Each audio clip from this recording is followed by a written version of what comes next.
wat die kan niet. Dat betekent dat je creatief moet zijn. En ja, goed, wij houden ervan om een uitdaging aan te gaan. Niet stil te zitten en in ieder geval laten zien dat Boeken Steunen Mensen gewoon doorgaat. En dat is ons doel om toch weer geld te genereren voor de goede doelen. Daar gaat het om. En die uitdaging wordt aangegaan op de Bleringse Kloosterstraat. Waar, wanneer de coronamaatregelen dat toestaan, 2 pop-up boekwinkels worden geopend die gerund worden door vrijwilligers. We hebben inmiddels al de rubriekbeheerders en de mensen uit Stijl, die zijn razend enthousiast. Vrijwilligers hebben we denk ik ook wel genoeg. Het is voor ons een sprong in diepe, maar ik denk dat dat wel gaat lukken. Ja, het is een pop-up, dus hij gaat ooit toch weer verdwijnen, die winkel. Jazeker. Dat is afhankelijk van hoe succesvol het is, hoeveel animo er is om een aantal maanden door te gaan.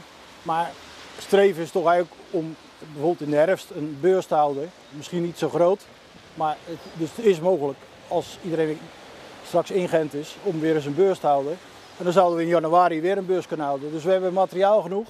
En het streven is om die inhaalslag toch te gaan maken. Al die boeken staan nu nog opgeslagen in stijl en moeten dus nog worden verkocht. En niet alleen in pop-up winkels.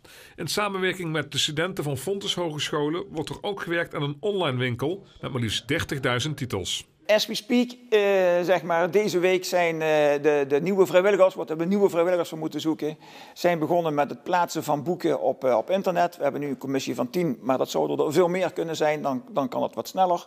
En we gaan die boeken 1 voor 1 op internet zetten. Dat betekent inderdaad gegevens intokkelen, een fotootje erbij zetten, de prijzen bepalen. En vervolgens dan in onze webshop zetten of in bestaande boekenwebshops. Genoeg over boeken. Hoe zit het met de platen van die boeken- en platenbeurs? Platen verkopen is een andere tak van sport, een andere branche. Je hebt ook andere kennis voor nodig. Dus we hebben gezegd van het is al een hele klus om te beginnen met de boeken.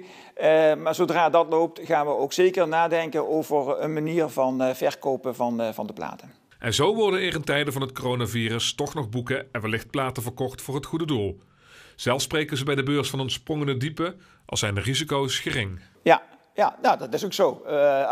Zeker de winkel straks, als het niet loopt, dan sluiten we en dan is het jammer. En als de boekjes op internet niet goed verkopen, dan is dat ook jammer.